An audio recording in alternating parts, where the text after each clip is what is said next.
Hey everybody, it's Travis and welcome back to another episode of FloridaManFirearms. I'm here with my good friend MilitiaSlim, and today we are looking at some Lee-Enfield rifles. And today we're going to talk about the different iterations of this rifle, the history of it a little bit, how and why the British used it.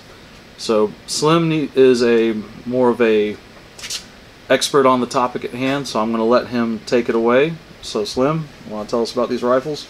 Sure thing. So I want to say in 1907, sometime around January 26, 1907, this pattern rifle was introduced into the British Army, and it didn't actually pass a lot of muster in the beginning. It was not any better than those the short Lee-Metfords they had. There's another type of rifle that they had.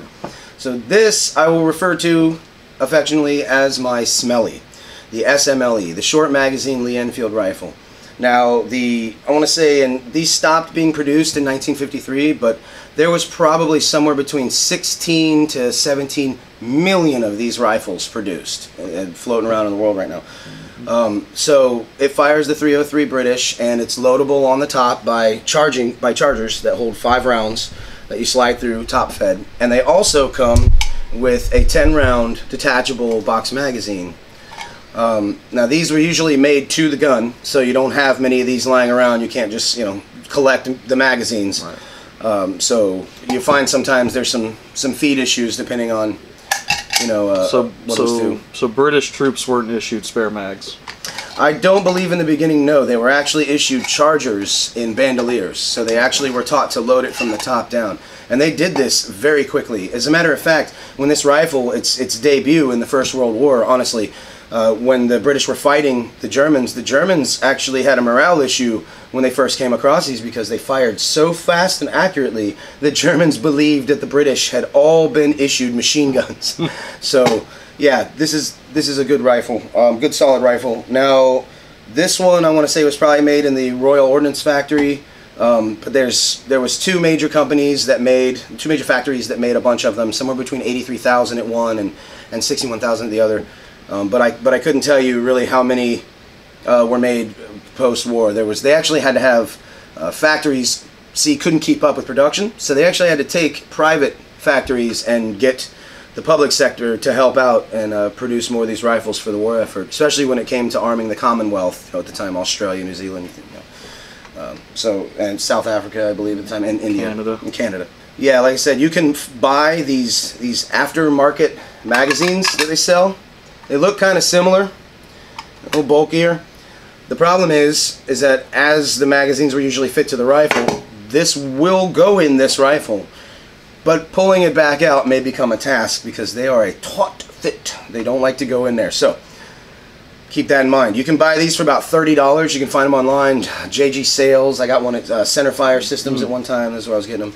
So I don't know if you know about those sites, but you should check those out if you don't. And have these aftermarkets been reliable for you? So they feed fine, but it's a matter of once you slap it in, you might as well just leave it in and start loading from chargers, because you don't have the time to use two hands to fumble. I mean, it's a tight fit. Well, it's like you said, they really weren't meant to be.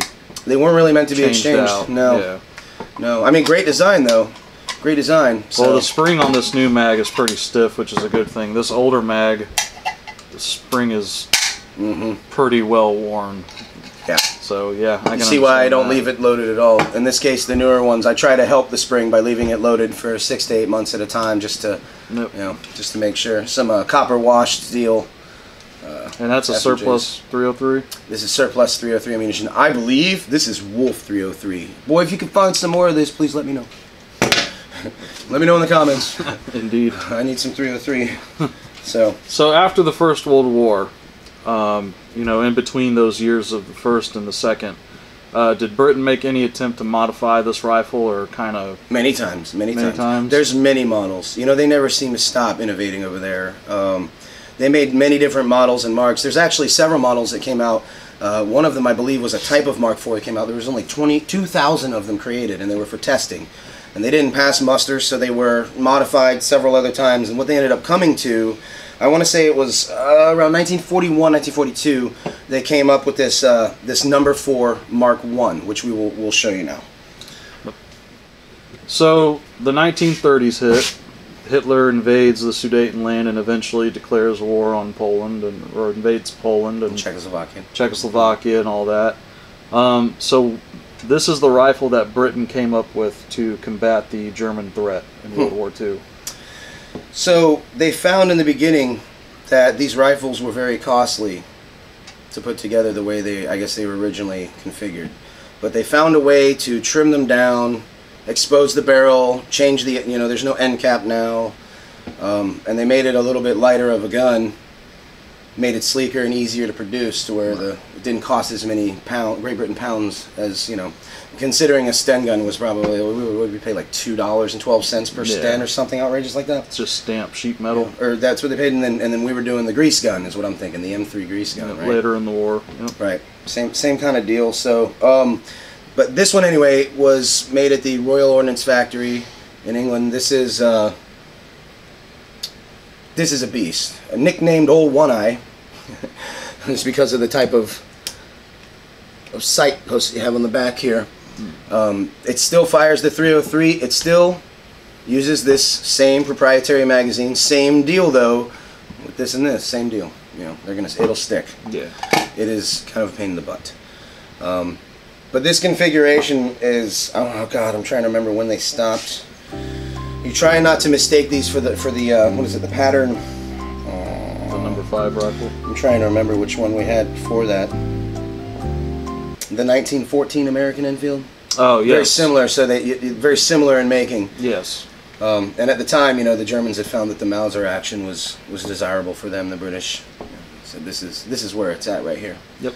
I've seen these sporterized. I've seen them with scopes. I've seen them with composite stocks. I've seen them with cutoff stocks.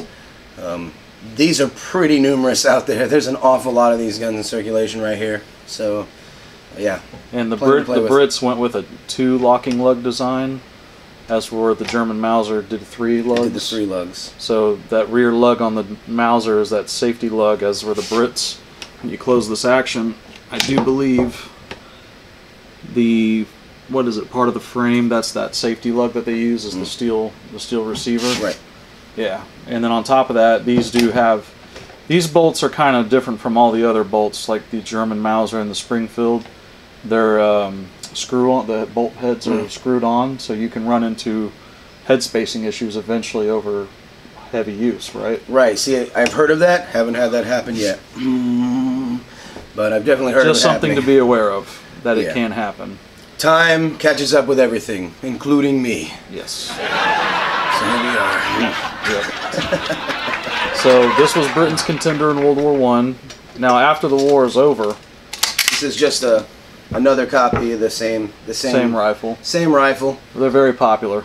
And these rifles, like you said, were used all over the Commonwealth in World War II. The Canadians, the New Zealanders, the Australians, they all used the number 4 Mark 1. South Africans. Yep. South Africans, yep. All that good stuff. So World War II is over. Britain still is using a bolt-action rifle, as where America is using an M1 Garand, a semi-automatic rifle. Did Britain decide to go the semi-automatic rifle route after World War II? You know what's funny is eventually they actually did. If you're talking about the L1A1s that they adopted over, but no, what first happened? See, we went how we went. The British took this design and turned it into about 4 other models that I was looking up. One was semi-automatic. One was a stick mag fed with a different caliber that was actually an automatic. I don't believe any of these ever made it past the idea portion where a few were created and then tested, but you can find various Mark models, Mark 5, 6, Mark 7. It's crazy. You got to look these things up though. They are out there. In museums mostly. Okay. But I'd love to have one. So if anyone's selling one. Let's jump into the late 40s with this rifle. What was Britain's next move with this rifle in the late 40s? So considering they had several battles were going on in the 40s, during World War II, and they went into the 50s. There was some Commonwealth fighting. I want to say Bangladesh and several other places. There was some fighting that the Brits were involved in, and one of them was Malaysia. And what they had wanted to do, and what they did not do for very, very, very long, guys, was they created the number 5 Mark 1 jungle carbine. Several things about this gun to tell you right off the bat. If you have a chance to purchase one, it's still okay. Go ahead and get one. I think they're good to have. However, when it comes to recoil and accuracy, these guys were discontinued. Short-lived. 1947. These things were very short-lived, if I remember right. They had the Wandering Zero issue, and accuracy was a problem. Now, in the jungles, they found the original Enfield was just too cumbersome to carry. So the Commonwealth decided to go with this shorter version. I call this one the Mule. I imagine you know Well, I why. think the Commonwealth was pretty smart. I mean, it's very light compared to a full-size Enfield. Oh, they cut so much down. Are you kidding me? I mean, it's very easy to maneuver. All that good stuff. That's still the same reliable When you want a action. carbine, when you're in the jungle, you want something that's going to punch through the weeds. You know, you want something that's going to punch through the underbrush. And when you're in the jungle, it's typically close quarters. Indeed. And you still have a full power rifle cartridge. No, definitely sick. That's why I say if you find one out there that you can get this day, I'd say 650, 700. Not too much for somebody to be asking for one of these if it's in decent condition. Yeah.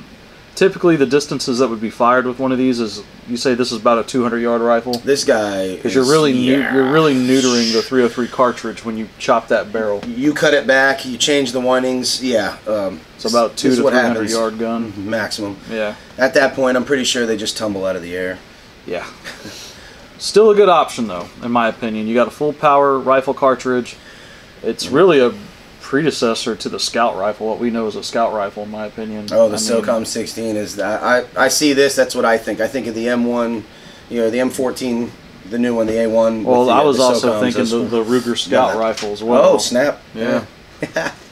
Jeff Cooper brought that concept up, so I think this is like a really close predecessor to that. So, the 1950s are going along. We officially, after we get done fighting with all the European powers on what we're going to standardize for our NATO cartridge, we adopt the 308 or the 7.62 by 51 NATO. So, does Britain just say to hell with our 303s, or what do they do? Or what does any other country do? They stick with it. The British stick with this for a long time until they get into the, I believe, the FNFAL realm, the semi-auto realm, and they adopt NATO, but the NATO round. But to my knowledge, what happens next is India gets a little inventive. India throws in a little touch, and they change this rifle. Well, if you remember the first one we showed you, the Mark III No. 1, well, what India did in 1962 was it made their own version of the Enfield. This.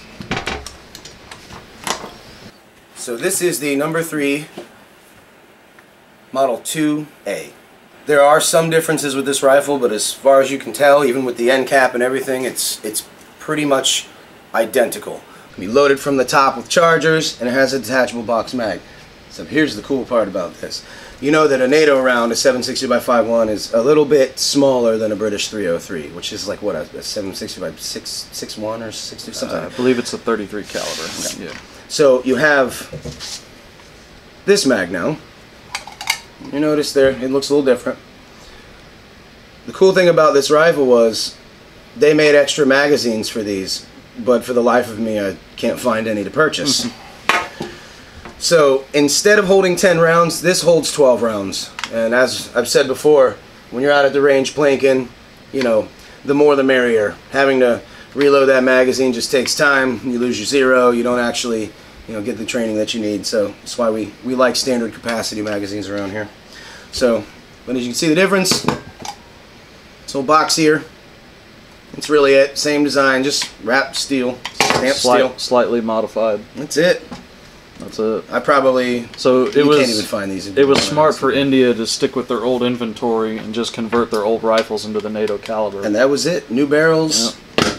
New chambers, and then to handle the chamber pressures of the NATO round, they actually heat treated the bolt and the barrel and gave it a little extra tailoring too from the old models, so it would actually handle the boom boom that goes out the end hotter of the round. boomstick. So 308 is generally a higher pressure round than 303, which is at this point in the, when was this, in the 60s, 60s. 62. So at this point, 303 is like what, 70 years old? Cheapers at that point. It's very old, yeah. Yeah. So modern powder. You got to heat treat everything, make it harder.